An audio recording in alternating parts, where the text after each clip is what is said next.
ladies and gentlemen, we are back. It is Thursday, the 27th of May, 2021. Coming out of Studio 44. It's a good little break yesterday. Shout out to you, producer James on Dark Side of the Mic. That was an eventful show. How are you feeling today? I heard, heard it's a big day in your world for what you're going through, maybe what you and the family are going through. Yeah, last day of school. Last day of school. It's just they're getting older now. So we got the younger three and we got the older three. Okay. The older three are starting to want to do what they want and all that stuff. Go hang out with friends after school and whatnot. But so they're kind of just all over the place, you know. I know how it was when I was in school and wanted to spend time with my friends. So trying to make sure everyone's all on the same page. But best of luck for how to entertain the younger three, because that's going to be. Those are all boys, right? Yeah. Ooh, God, good luck. Yep. Lots of basketball, lots of chores, video games, lots of not sharing. lots of not sharing. Yeah, that's probably the right attitude to have. The sports world, it's kind of on its head right now. We really should be talking about OTAs. We really should be talking about how well Joe Burrow looked crossing the street, going over to the Cincinnati practice field. We should really be talking about Dak Prescott and how good the Cowboys are looking, which we probably will talk about that in the next segment. But this just popped into my timeline, and we all know where Aaron Rodgers is. We all know Aaron Rodgers is in Hawaii right now, living his best life, stringing along, hanging out with celebrities and movie stars and what have you. But this tweet popped into my timeline, and I wanted to share it with everybody. So apparently there is, let's see if we can get that tweet on there. I think producer James is messing with the. Got you. He's doing his producer deeds.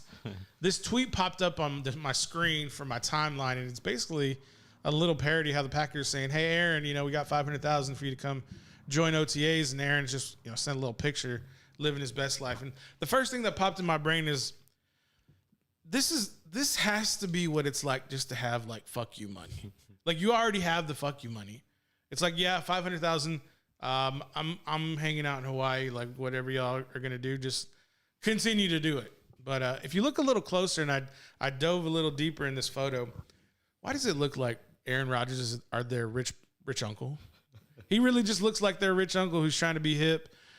Pants are a little low. He's throwing the hang loose around the waist of his girlfriend. Miles Teller's in the background. I mean, he's been in some big movies. So I'm just like, that's that 1 day growth of the facial hair. Body's a little bit softer than what it used to be. I mean, granted, Aaron and I are the same age. We're both 37 years old. But everybody else in that other picture is under 30. And probably like closer to their mid-20s than their late 20s. So that may be the reason why he looks like their rich uncle. But yeah, Aaron, do your thing, man.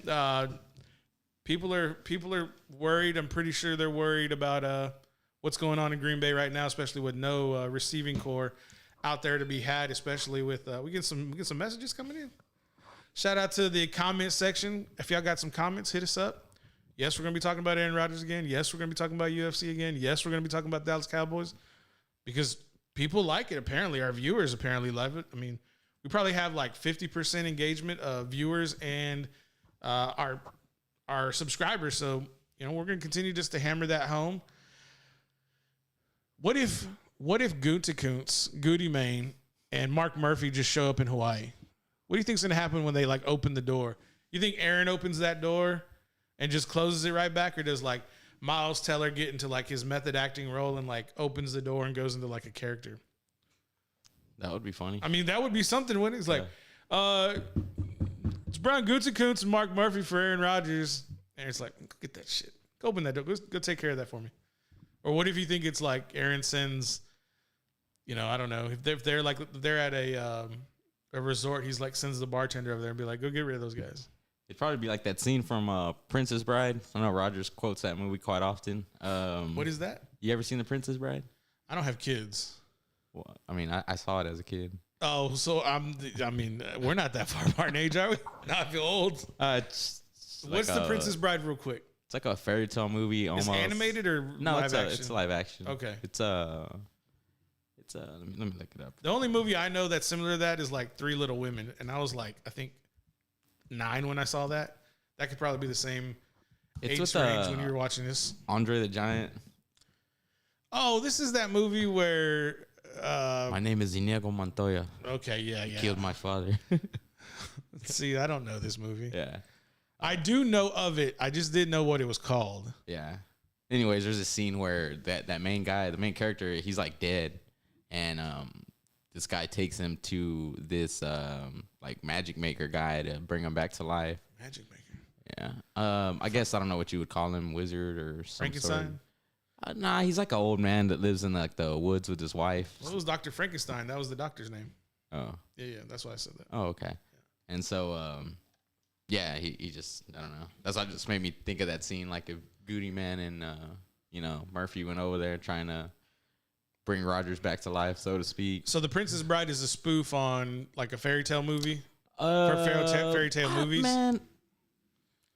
Well, I mean, I don't think it's a spoof. I think it's his own movie. It's not a satire. It's not like kind of trying to make fun of it. But no. I mean, there are funny points in the movie, but it starts off with this kid. He's sick, and his grandpa goes over there to read him a story, and the kid's like, "I don't want to hear your story," and he starts reading it anyways, and then the kid gets all into it. And gets into it. Yeah. So he's like narrating the story, but.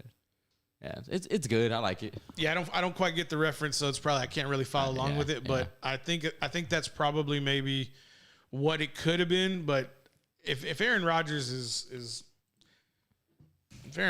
posing for Jungle Pictures in Hawaii, I don't really think he gives a shit what's going on in Green Bay right now. No, and I think that's kind of a very concerning point for all Packer fans, and especially the administrators or the front office, as they like to use the term, of Green Bay. Because go ahead. He's like, okay, what are you gonna do? We can put are you gonna put Jordan Love out there? Okay, have fun. Go have fun with your 4 wins. I mean, that's really what he's thinking about. Yeah. Not to pick on you. I'm just saying, like, that's really in his brain. He's like, I'm gonna give you 13. He's gonna give you 4. What do y'all want to do? It's like, I already asked you. I already told y'all what you probably need to do, and it could still be resolved. But I'm really looking forward to like these next few days, like June 1st. And then whenever training camp starts, I think in late June, it'll be before August. We'll find out.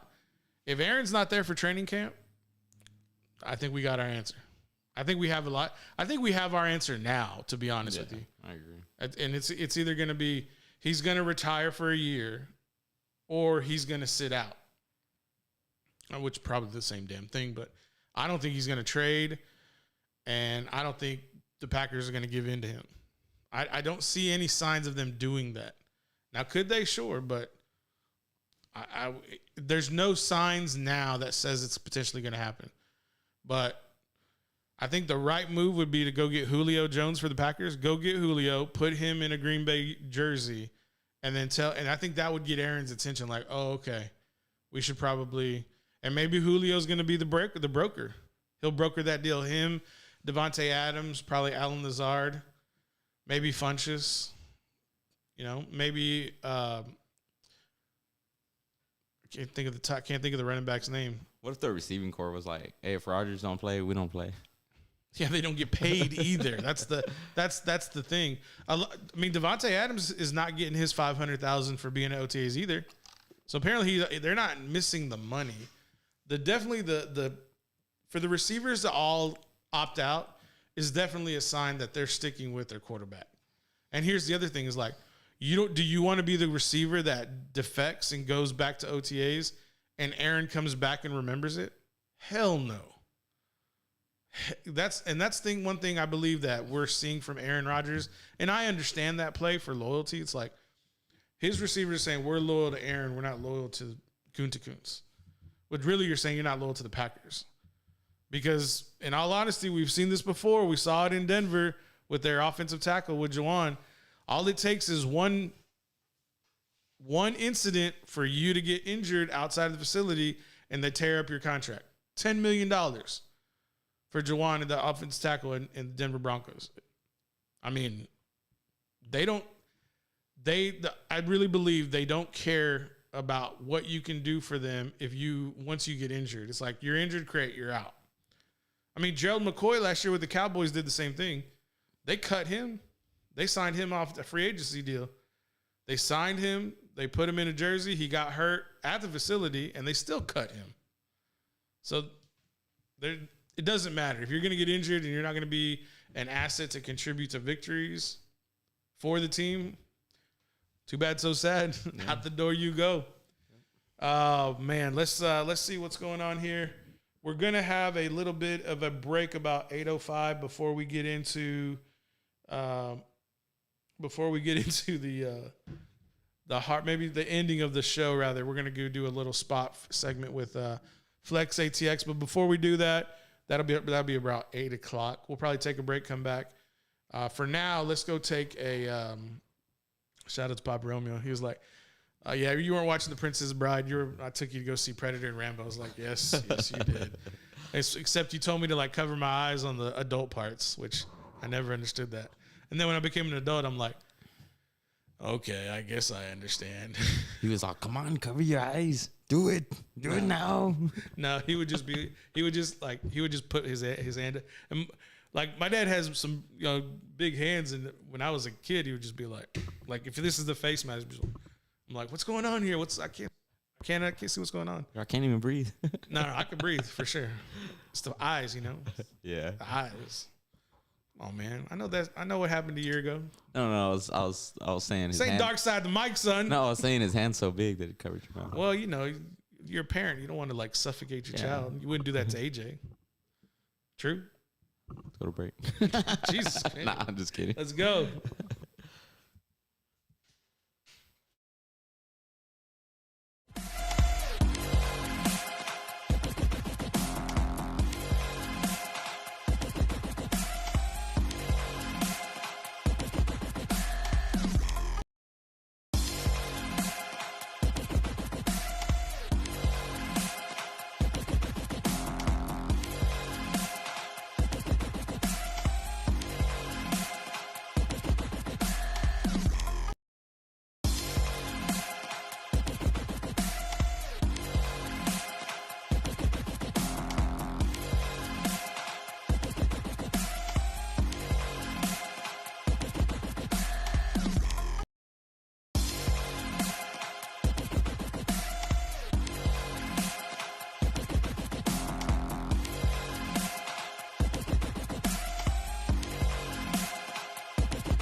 when the beat drops, we drop. Everybody, we are back. This is the Paul Rodriguez Show with producer James, getting things off and running. It's time for the Dallas Cowboy Talk. Ezekiel Elliot is all over Instagram and social media with his, I would say, rather robust training videos. He has like the full gambit of things going out there. He's got little hurdles. He's got offensive linemen playing, or got trash cans upside down playing offensive linemen. He looks like he has like 2 or 3 coaches out there that are really trying to get him ready. And he's made a little bit of a statement coming out that he will win the rushing title in 2021. Some reports are saying, especially they're saying that Dak Prescott made a statement that La'el Collins and Tyrone Smith are probably in the best shape of their lives. That means they're healthy. Hopefully they can remain healthy. Dak Prescott's coming back from injury. I'm sure Zach Martin is feeling a little bit more healthy. Things look to be going in the right directions for the Dallas Cowboys. Now, with all that being said, though, the boys in the desert in Las Vegas have made one thing clear.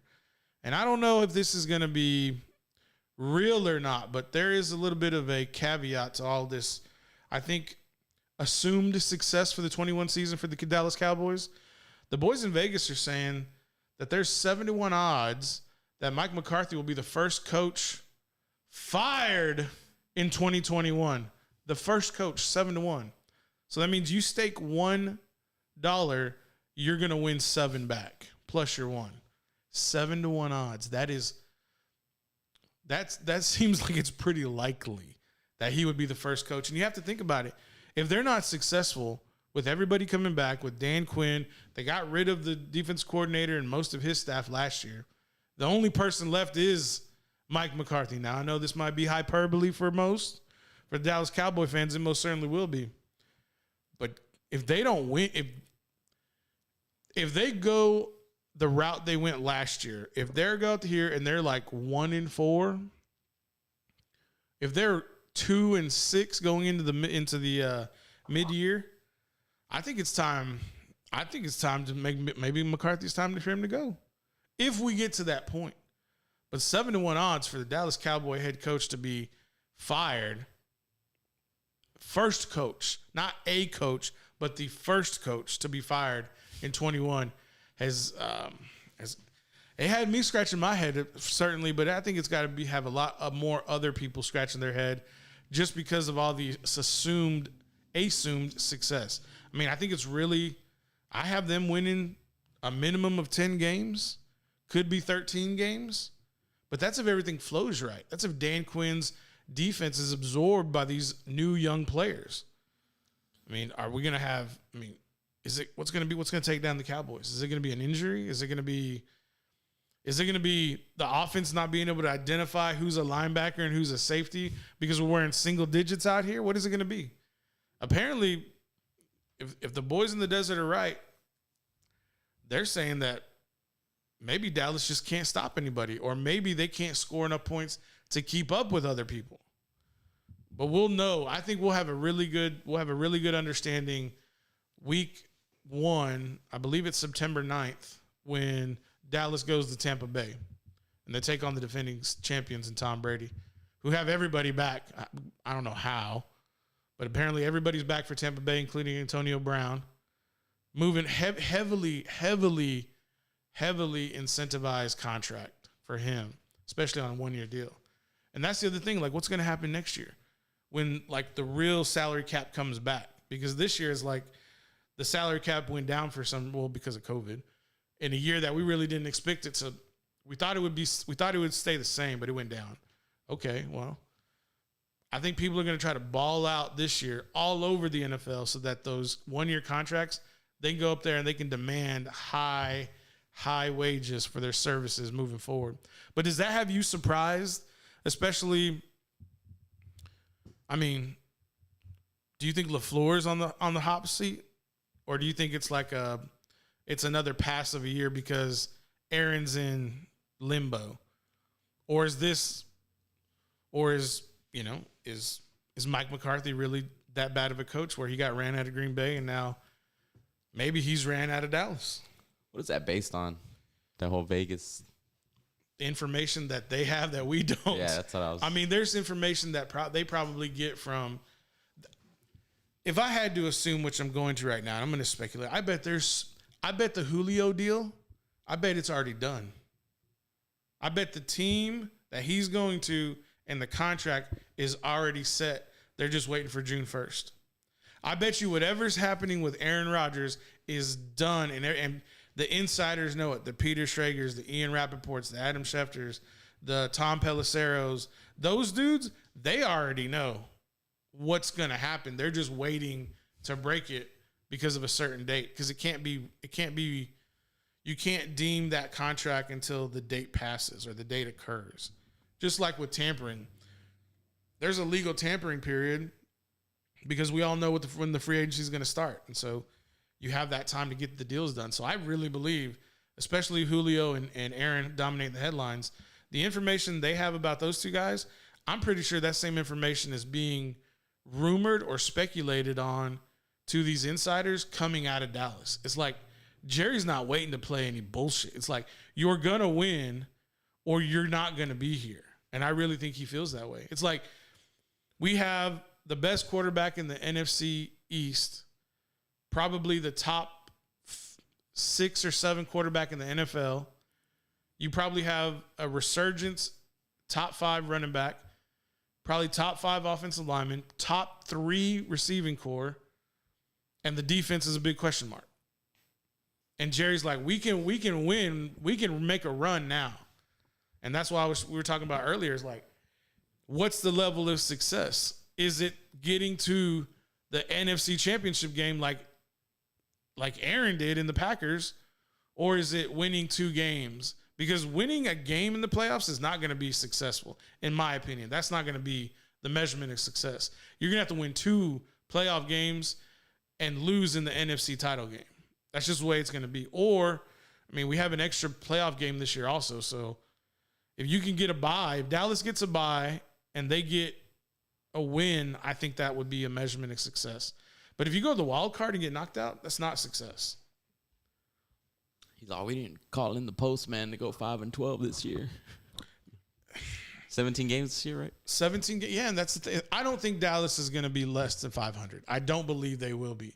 But what I do believe they could end the first half of the season like if it goes that bad, which I hope it doesn't. If they only have like 2 wins in the first 8 weeks, Mike McCarthy's going to be gone. And I don't think Jerry's going to wait till the end of the year. He's going to say, you need to get out now. We need to go figure out the head coaching job. And then who? If Jerry's smart, he would go get one of these like young, hot shot, coaches. Maybe he goes to Oklahoma and gets their head coach.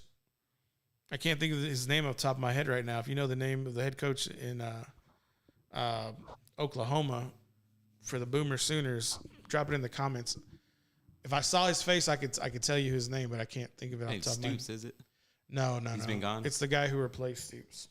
Bob Stoops. To answer your question from earlier, though, as far as Matt LaFleur possibly being on a hot seat, I don't think so. I mean, he's had 2 pretty good records in his first 2 seasons. Mm-hmm. The only complaint for me, which is a big complaint, is that, Aaron Rodgers not there? That 4th down. Well, I mean, I think that's more of the, the upstairs management and all of that stuff. Gutekunst hired LaFleur. Yeah. Shouldn't LaFleur have some kind of say like, hey, man, go get my quarterback? Right? I mean, who's to say that he hasn't? He hasn't. All he says is, we want Aaron here in the worst way. Well, that doesn't mean I asked Brian to go get Aaron. But, I mean, regardless, like, if Aaron's there or not, he's going to be the Packers head coach. You don't want to, I feel like you don't want to say some stuff that's going to put you in, hot water or cause some friction. I'm prepared for him to leave already. I'm already I'm not going to be surprised. Breaking news, Aaron Rodgers signed. I'm going to be like, okay, cool. Now we can move on, But you don't want to. But they're already moving on in Green Bay. Well, I mean, what are you going to do? Prepare it for the future. Yeah. That was their excuse for drafting Love. Yeah. So yeah, the quarterback is Lincoln Riley. I mean, the head coach is Lincoln Riley, and there were rumors that Lincoln Riley could have been the head coach before Mike McCarthy was hired. And I think the only reason they didn't pull the trigger for Lincoln was he didn't want to go. And I think that's probably a strong sentiment of how cush the head coaching job at Oklahoma is, knowing that he gets to go get the players he wants and he gets to control the environment and be in a, he's a big fish in a small bowl, so to speak. With that being with Lincoln Riley. So, I mean, I don't know, but Jerry Jones, like he says, his hands don't get cramps writing big checks. So, and then I saw another piece of information on the timeline where Jerry Jones, and I think he said this before, he's like, I wouldn't, you don't know how big of a check I'd write if I knew Dallas would win a Super Bowl. And it's like, well, why do you keep hiring like 50 and 60-year-old coaches? Like, why aren't we going out to get these young head coaches who are under 40 or 40 and under, who are obviously highly successful? I mean, who's been in the Super Bowl in the last 4 years besides Andy Reid and Bruce Arians? It was LaFleur's contending. Shanahan was in a Super Bowl 2 years ago. And then before that, 3 years ago, it was the head coach in Los Angeles. Los Angeles Rams. I can't think of the top of my head. Oh, yeah, I know. I was like, come on, producer James. Like, you got the wealth of the world's knowledge right in front of you. Sean McVay. Sean McVay. There you go. I don't know. I guess we're. I pictured his face. I just didn't know his name. You saw that smug face and you were like, yeah, I don't remember his name off the top of my head, but yeah. I can't. Breaking news? No. Papa Romeo wants to send messages and it's like, I can't. I'm trying to do two things at once so I can see what the message is, but we're on such a delay that the message comes in later. So, but I don't want to miss anything in case something breaks. Let's get to a quick break real quick. When we come back, we'll kind of coast a little bit until 8 o'clock, and then we'll take another quick break. Just 3 minutes on this one. Cool.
Welcome back, everybody. It is the Paul Rodriguez Show. That was on me that time.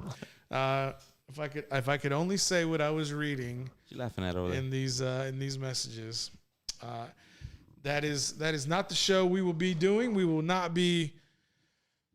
What's the word I used during the break when you were telling me about that show you would routinely listen to? Outlandish. Outlandish. I will not be having any outlandishness in my dwelling. No, I'm just kidding. But yeah, let's get into UFC 263 just to dabble real quick before we have a live join into FLXATX. Shout out to them boys out there. They're doing their work. Shout out to them. UFC 263. The main card, that's Adesanya and is it Vittori? Yeah. The Italian. Yeah. This is a rematch, though, right? This is a rematch from before Adesanya was a champion. Yeah, I believe so. Go ahead. And so, is there anything else? Well, of course, you have the Nick Diaz and Edwards fight. I mean, is that even going to be a fight? I don't really think so. For who? I think so. How do you think Edwards is going to challenge Nate? Dude, he's got good striking. It's going to be a good fight. Do you think it's going to be entertaining, or do you think Nate can lose? Yeah, I think he can lose. You think Nate can lose to this Edwards guy? Yeah, and I'm a big, I know. Yeah, so yeah, I'm also. You got the T-shirt in the mail to prove it. Yeah, I'm also a realist, but yeah, I definitely think that it's going to be a good fight. I'm pulling for Nate. I hope he gets it, but Leon Edwards is nobody to look over. I'll put it like that. Well, then why isn't he contending for a championship? Why hasn't he been doing it before? He should be because you got over there in the lightweight. This is 185. They're fighting at 170, I believe. So you said lightweight. I thought that's welterweight. Middleweight. Correct. Welterweight. So over there in the welterweight, you got Usman, right? Locked up. 3-piece in the soda. And you got Masvidal getting the back-to-back title shots. But that was because he took a short notice fight in Dubai. Yeah. Where was Edwards at? Why didn't he take the fight? He was calling for the fight. I feel like Edwards and Masvidal should have fought already. Mm-hmm. They already have the beef backstage and all of that stuff. You want no beef? Yeah. No beef. So they should be. I feel like they should have fought already. Is that what? Do you think that could be like the next? George needs to get out of the way. Jorge needs to get out of the way. He's already had 2 big L's. This has to be the number 1 contender fight to go fight at 170. Wouldn't you say to fight Kamaru? Or Marty? Marty Jannetty? Yeah, I believe so, but I think that I'm having trouble navigating through this. I feel like that. And this is Edwards and Diaz, right? That's what we're talking about? Yeah, I feel like Nate's been out of action for a while, that they almost, because I don't even think he's ranked right now just because he's been out of action. Of course, like a W will put him right back into contention. But why is that significant? Why is a number next to your name got to place you where you're going to be? That's obviously it doesn't matter because they're putting it's not mattering to the fight makers. Yeah, they're putting Edward. I don't know, UFC. They just do, it's the way they do things, like. Is it just a part of their system, and so that's how they follow it? Yeah, they have a ranking system, and then of course if you're inactive, of course, depending on who you are, then they'll drop your ranking. Find this right here. What are we looking up right here? That Adesanya's record. Let me see. Oh, I don't really care about that. God damn it! Why can't I find it? I don't know. You had thrown his name in there. Yeah,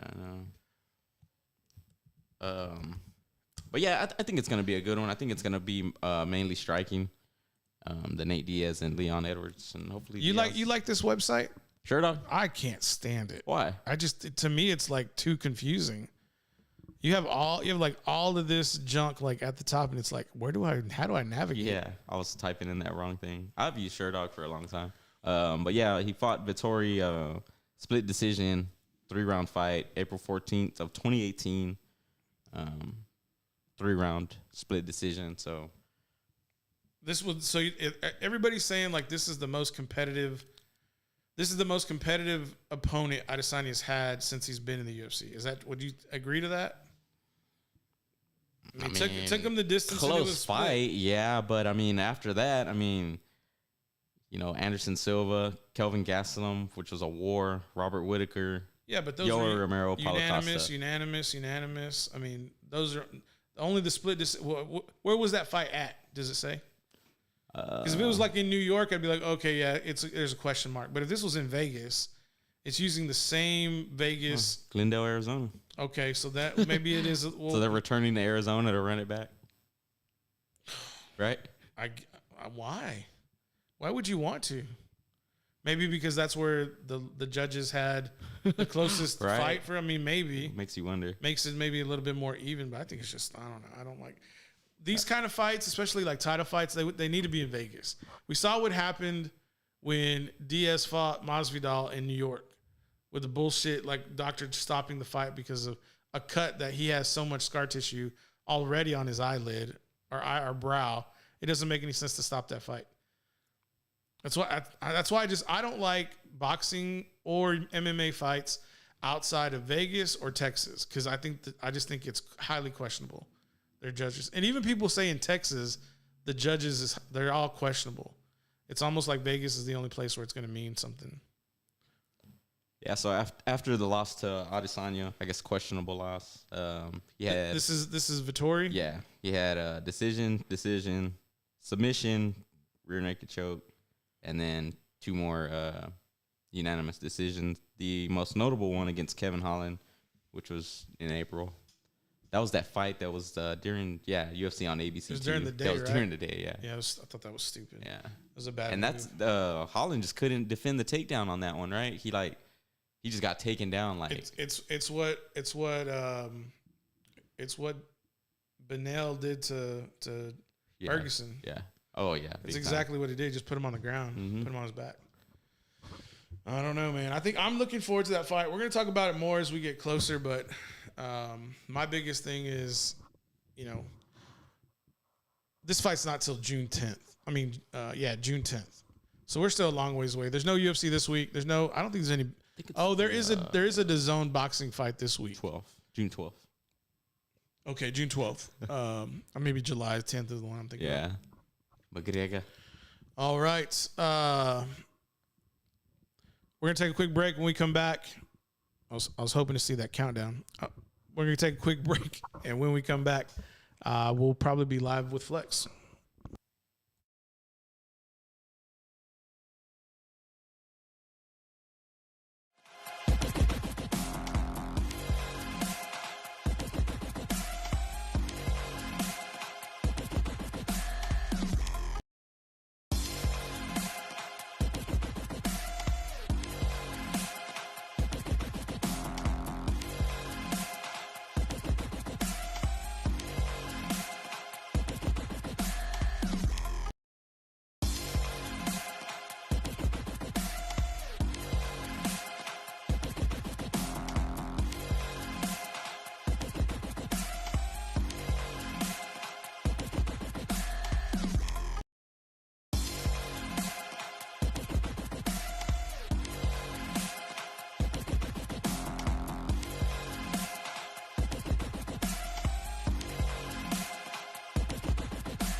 Rodriguez Show. Paul, what up, fam?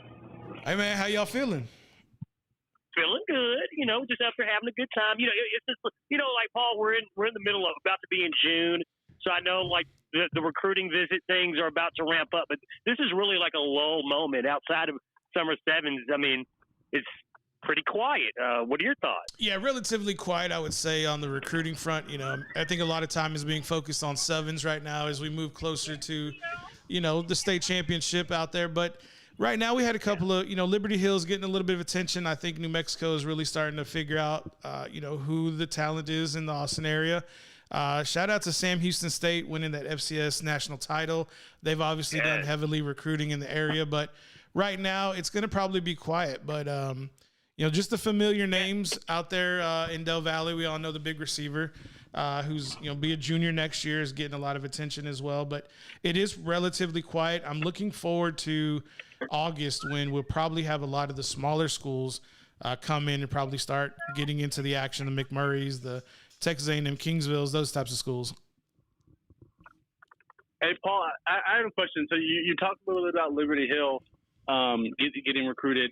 How hard do you think it is for recruiters to recruit a team like Liberty Hill, a team that runs the slot C offense, a team that, granted, now they've moved up and are playing some bigger schools, but for the longest time we're playing super, super small schools. Good question. In Texas. What do you think it's like for a recruiter to try to recruit a team like that? Yeah, that's a difficult justification for you as a scout to go take to your head coach. Like, how are we going to offer a young person out of there? But, right now I think we really need to give a shout out to Aaron Brewer as, the big edge rusher, 6'4", 250-plus pound kid.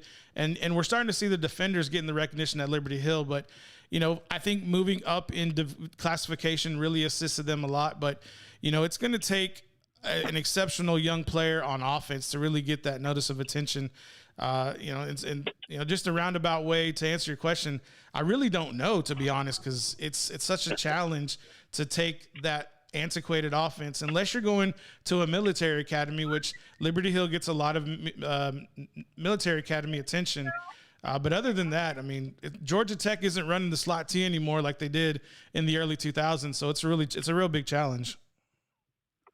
And then kind of going along that same lines, I know you're not like a recruiter yourself, but you're so well versed in this knowledge. So I think you're perfect to ask these questions too. As we see states and things start opening up a little bit and people being allowed to gather and more camps and stuff happening, having those camps, those recruiting camps and these 7-on-7 events, how much do you think that helps a school like Liberty Hill, those smaller schools where maybe the recruiter is not going to make the trip to Liberty Hill, Texas to watch the player, but they will make the trip to the local satellite camp? Yeah, I think it's pivotal and it's crucial, not only for the high schools, but like you said, like the players who may not get as much of attention, and also at the same time, like they need to build their marketability through social media, which we really much, we try to harp on as best we can and make themselves marketable, like, putting out their SAT scores or their ACTs. But those camps are vital not only to the universities who may not have the resources to host that camp, but they can go to a university that's going to have, 200 plus campers, and at that university there's going to be like 10 or 12 universities who will be able to have scouts there to see those campers. But it's a very vital piece of recruiting, because that's the lifeblood of any type of team building, so that they can kind of grow. But for the smaller schools, for the schools who may not have big time D1 or D2 athletes, it's crucial to get to those satellite camps so you can get as much of exposure as possible. All right, Paul Rodriguez Show. Paul, just wanted to get you on real quick. Thank you. Your graphic work too is like stepped way up. I'm like, what's going on? I see you, Paul, with the dope edit. Hey, Snoop, look, I appreciate it, man. Like I see you growing your team. I'm growing the Recon Athlete team. So we got the right people. It looks like we'll have a little bit of competition, but hey, it all started with one team, baby. I had no doubt about it. It all started with one team, and we have the much respect. I see your new merch line out. It looks nice. I like the white tee with the skyline of Austin, Texas. So it looks good. I appreciate everything you do for the Austin area community, you know, and that spreads from Georgetown to Dripping Springs and multiple counties in between. So thank you for everything y'all done. Zach, your hosting skills, brother, you're getting sharp. I like to hear it. Just want to pass that along. Hey, Nolan, you too, man. I see y'all out there grinding. Hey, Appreciate that. Thank you, Paul. Shout out Nick. Yeah, no, don't call him Nolan. Paul, thank you. We appreciate it. We'll talk to you soon. All right, Val. All right. Paul Rodriguez. That was the FLXATX show right there. Kudos to those guys. They do very good things. Very powerful signal they have out there with ARM, and they're on the channel for the University of Texas athletics department. So any college football, softball, baseball, I mean, those guys are it. I mean, it's not too bad when you have Craig Way in your back pocket to lean on as support. So shout out to them. You know, we all started in the same kind of boat, and you know, nothing wrong with little competition. It pushes them, it's pushing us, and so we're happy to see them and have that connection. But very grateful for them to let Recon come on their show. Although this is the Paul Rodriguez show, you know, we don't want to interrupt and swap over, but that's just kind of, if you may have heard that, that's why we're there. Recon athlete, Paul Rodriguez show, separate but one. I could probably say that way. I don't know. What was your take, Producer James? We kind of heard we had a little extended break. They had an impromptu guest they got to before us. And so I wanted to see Producer James. That was real radio. What were your thoughts about it? I was over here playing the piano, trying to get everything in line. I saw you, man. I saw you.